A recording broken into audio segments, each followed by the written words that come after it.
take a look at Australian schooling through the neoliberal lens.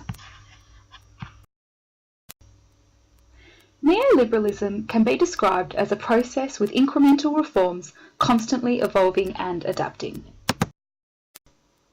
How our Australian school system is structured is one way that illustrates this neoliberal view, with the purpose of education, according to Higgs, seen to legitimise a dominant view of society and its structures. A societal view of education can also be seen that anything that's private is good and anything that is public is bad.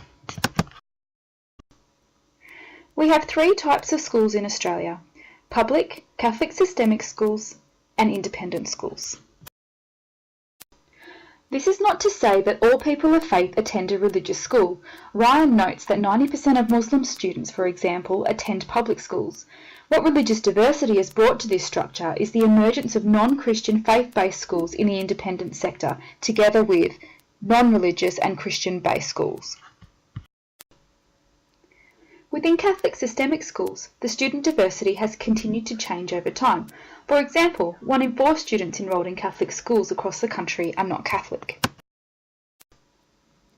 Where the Catholic system was once closed to non-Catholic students, the impact of the Second Vatican Council brought new focus to Catholic education. Catholic schools are to be seen as public, not private entities who are open to all those who share in its mission.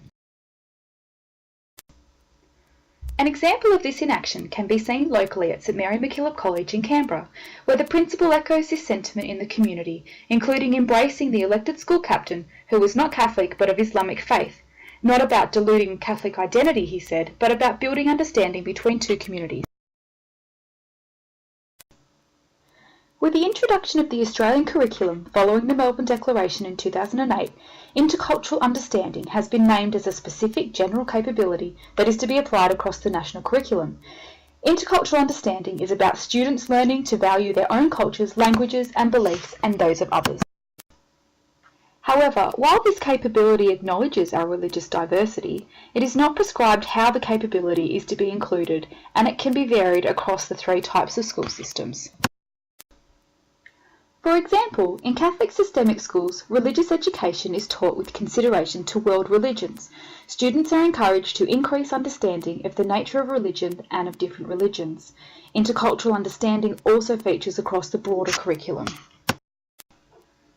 In independent, non-Christian faith-based schools, there is varying elements to this, and in some schools there is greater focus on fundamental aspects of the school's religion rather than world religions in general.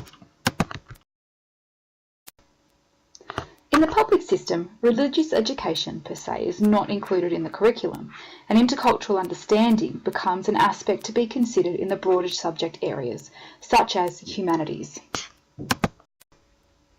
Schools committed to diversity and justice have a special responsibility both to understand the way that religious diversity is discussed publicly, such as through the media or in politics, and to provide moral leadership to challenge this. Created using Powtoon.